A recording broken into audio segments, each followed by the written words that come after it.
Assalamu alaikum guys, what's up? Welcome back to another tea talk. Today I want to talk about continuing your studies, continuing your education after you get married. For those of you guys who don't know or haven't watched my latest update video or whatever, I am a med student, so I'm studying to become a doctor, but I am also married. My husband and I have been married for over a year now, alhamdulillah. But yeah, I've gotten some emails from you guys asking for advice on how to manage, studying and also being married. Before we get into all of that though, I'll make my tea, so you go ahead and get yourself a snack, get something to drink, and let's chat. Today I'm going to be drinking the Twinings chamomile, honey, and vanilla tea. It sounds absolutely delicious, and it's really late at night right now, so having chamomile is really going to help me wind down. I don't have my big tea maker today because these do come in a bag.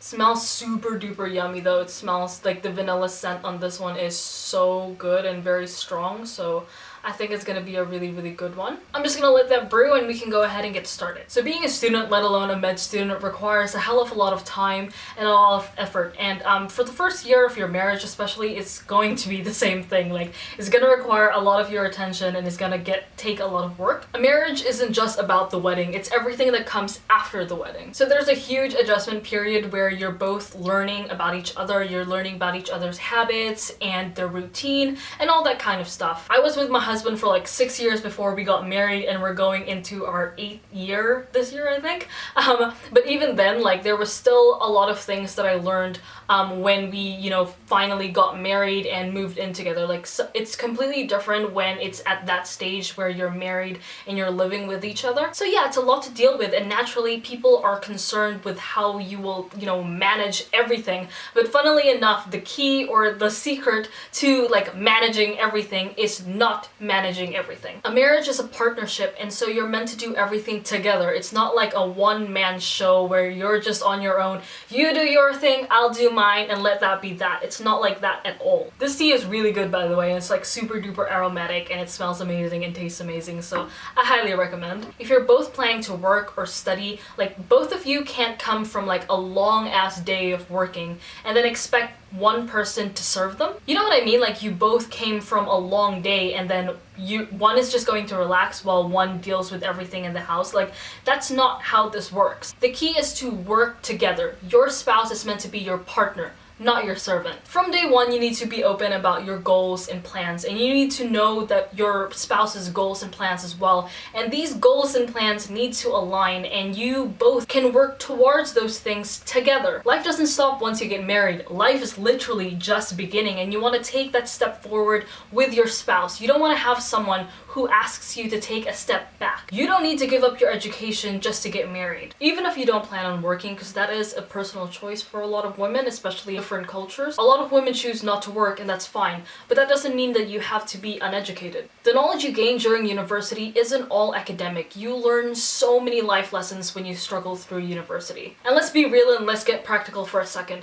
You don't know what this life has in store for you. Astaghfirullah, if anything happens to your husband and your father's not around anymore, what's going to happen to you? And then if you have young children, it's even scarier, right? Because then you need to find a way to feed yourself and your kids. Being qualified to work, even if you don't choose to, but there comes a situation where you need to, it just provides you that safety net that you'll be able to take care of yourself and take care of your family. And if someone is coercing you or making you think that you can't get married if you pursue your study or if you pursue, your goals and things like that, you don't need that kind of person in your life. You won't lose anything from cutting that whoever is telling you all that BS. This world needs more educated people, and you have so much to gain from getting an education. Again, life doesn't stop once you get married. It's literally only beginning, and I can't stress how important it is to know who you're getting married to. And when I say know, I mean really know, so that you guys have an understanding